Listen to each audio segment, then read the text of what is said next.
Bonjour à toutes, bonjour à tous, une nouvelle vidéo aujourd'hui. Comment retrouver sa lumière lorsque le ciel est gris? Comment avoir confiance en la vie? Comment se projeter dans l'avenir finalement? Comment retrouver le calme à l'intérieur de soi face à tant de changements? Je vous en parle tout de suite après ça.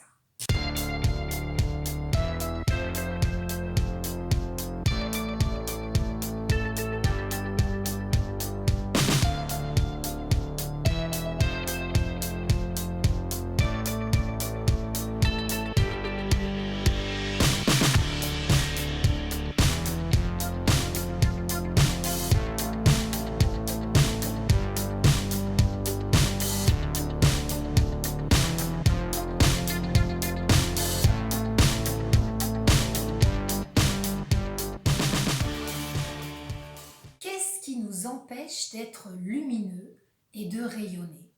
On a été éduqué avec des modèles parentaux et culturels, et lorsqu'on est jeune, il est tout à fait courant de suivre ce que nous ont inculqué nos parents. En grandissant, on se crée notre propre identité sociale pour démarrer dans la vie, mais la vie est jalonnée de bonheur et de tempêtes émotionnelles où nos repères finalement chavirent et où on bascule dans une zone d'inconfort, de doute et de remise en question. C'est le cas en cas de séparation, de dépression, de deuil ou de maladie.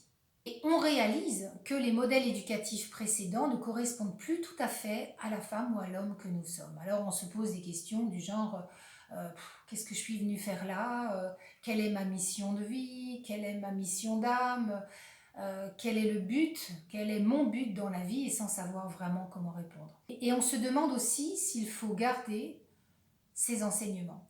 Alors la réponse est simple, oui, gardez ceux qui résonnent en vous, hein, et les autres, lâchez-les. Si cette vidéo vous plaît, likez, partagez-la, laissez un commentaire et abonnez-vous en cliquant sur le bouton s'abonner ou sur la clochette dessous. Qu'en est-il des croyances? Si une croyance vous fait du bien, si elle vous fait plaisir, si elle vous met dans la joie, bien entendu, gardez-la. On l'appelle une croyance inspirante. Et puis, il y a toutes les autres, les limitantes, derrière lesquelles on trouve des peurs, on trouve des blessures qui sont toujours présentes finalement en soi. Par exemple, une maman qui va répéter régulièrement et pendant des années à sa fille qu'elle n'est pas bien jolie. Cette phrase, à force d'être entendue, va être enregistrée dans la mémoire émotionnelle de la petite fille qui va y croire, parce qu'elle est dite par celle qu'elle aime le plus au monde. La croyance enregistrée pourrait être « Jamais aucun homme ne s'intéressera à moi puisque je ne suis pas assez jolie ». Elle pourra craindre la rencontre masculine, craindre qu'on la rejette, craindre de ne pas être capable de plaire, par exemple. La blessure de rejet pourrait avoir sa source ici. Ces croyances limitantes, elles nous enferment dans des certitudes, des a priori épouvantables. Et si je reprends l'exemple précédent, la croyance actuelle pourrait être « mais j'ai rien d'intéressant à proposer ni à un homme, ni à la vie, ni dans mon travail d'ailleurs, parce que je suis quelconque. Comment un homme pourrait-il me remarquer ?» Ça signifie qu'elle est encore dans la croyance qui a été créée par des paroles répétées de sa mère il y a 40 ans. Conséquence de tout ça, en fait, on ne va pas oser se lancer dans un nouveau projet par peur de ne pas y arriver, de ne pas être à la hauteur. On ne s'inscrit pas sur un site de rencontre, oh là là, à quoi bon. On ne va pas à la soirée, on va me dire mais qu'est-ce que vous voulez, personne ne va me remarquer, personne ne me verra. On peut aussi procrastiner, c'est-à-dire qu'on va remettre à plus tard, on va attendre, mais j'ai envie de dire attendre quoi? Comme on disait, attendre le déluge, attendre que vous ayez 80 ans et que vous disiez pleine de regrets, si j'avais su. On peut aussi envier secrètement ceux qui ont réussi, parce qu'ils ont fait ce qu'on n'a pas osé faire. On peut critiquer ceux qui ont tenté, etc., etc. Donc les croyances limitantes, elles nous empêchent d'évoluer et de rayonner notre nature, notre essence et notre lumière. On ne peut pas rayonner tant qu'on est dans ce schéma-là. Quand la vie est sabotée par ces freins que représentent donc ces croyances, On va subir sa vie, on peut être déprimé, on peut être triste ou en colère, mais on n'est jamais lumineux et donc jamais heureux. C'est comme si une partie de nous, notre âme, savait qu'on était dans l'erreur, mais que notre personnalité n'écoutait pas ces messages. Alors, comment retrouver sa lumière? Eh bien, conserver un bel ancrage est à mon sens essentiel pour éviter de mentaliser, de réfléchir encore et encore au comment, du parce que, du pourquoi. Plus on est connecté, je dirais, à l'énergie de la Terre, plus on est calme et plus on ressent comment faire les choses dans la vie avec justesse. En revanche, plus on mentalise, plus on est perdu et plus on part dans tous les sens. Donc redescendre dans le corps, visualiser les racines des arbres, les racines sous vos pieds, marcher pieds nus sur la pelouse ou sur le sable, pratiquer le jardinage en touchant le contact de la terre mais à l'énergie tellurique, faites du yoga et puis respirez par le ventre. J'en parle souvent, la respiration ventrale est essentielle plutôt que d'être dans... Voilà. Là, on redescend dans le premier chakra, dans l'énergie principale. C'est ça la connexion à la Terre. Transformer ces constructions mentales que sont les croyances limitantes, qui sont pour la plupart obsolètes, lourdes et réductrices. Pourquoi? Parce qu'elles vous empêchent de rayonner votre lumière en vous faisant croire que vous n'y arriverez pas. Lorsqu'on est libéré, en fait, de tous ces schémas-là, on peut enfin rayonner l'être que l'on est.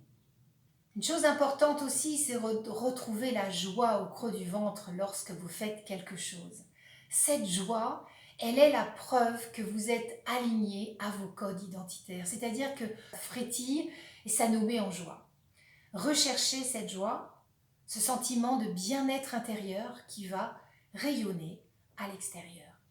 Reconnaissez votre valeur unique. Quand j'étais enfant, je faisais le clown régulièrement et je faisais rire ma famille. Et je me suis longtemps demandé ce que j'allais faire avec ça. Aujourd'hui, dans mon travail d'accompagnante, j'amène de la joie, j'amène de la détente, j'amène des rires, des sourires pendant les cercles de femmes que j'organise, les ateliers, les séminaires et même en consultation individuelle. Mais ce que je veux dire, c'est que je le fais naturellement. C'est-à-dire qu'il n'y a aucun effort pour moi de le faire. C'est ma nature en fait, c'est naturel chez moi de fonctionner comme ça puisque je l'ai toujours fait. Donc c'est ce qu'on appelle un talent inné qui me donne une valeur unique. Donc j'ai envie de vous demander, vous poser la question, quelle est votre valeur? Cherchez ce que vous faisiez naturellement enfant, sans effort. Est-ce que vous dessiniez, vous jouiez d'un instrument, vous chantiez, vous dansiez? Découvrir en fait et reconnaître sa valeur permet de rayonner, permet de prendre conscience de sa puissance, de l'assumer et d'éviter d'être trop chamboulé par ce qui se passe à l'extérieur, parce qu'on se connecte à l'intérieur de soi. Au lieu d'être vide de soi, en entretenant des croyances qui ne valent vraiment pas la peine de leur consacrer du temps et qui drainent beaucoup d'énergie, penser qu'on n'est ni digne, ni capable, ni méritante, c'est lourd tout ça, hein. Eh bien là, on va découvrir sa valeur, on va découvrir ses talents, on se remplit de soi et on commence à rayonner à l'extérieur ce que l'on a découvert à l'intérieur de soi.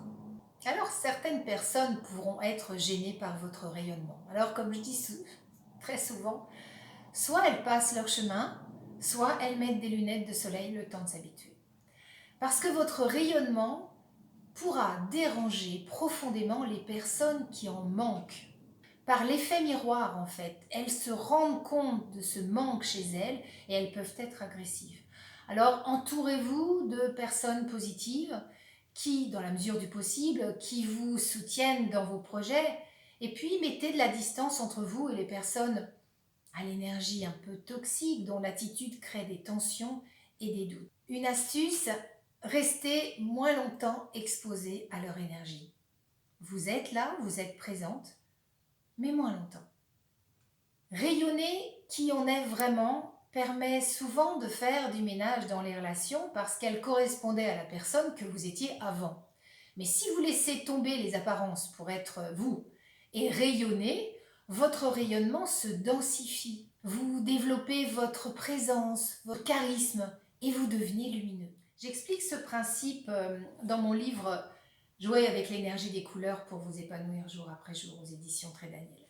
En fait, quand on évolue, tout simplement, on n'attire plus les mêmes personnes. Enfin, lorsqu'on devient lumineux, on est tenté d'expérimenter l'énergie du détachement. Alors, on va passer à l'action, ça oui. Mais il n'y a plus de peur du résultat. On fait l'expérience pour l'expérience. On se dit, mais ça j'ai envie, je sens que j'ai besoin de le faire. Eh bien, je vais le faire parce que je sens que c'est juste en moi. Laissez-vous tenter par votre rayonnement et vous avez franchement tout à y gagner. À très bientôt pour une prochaine vidéo.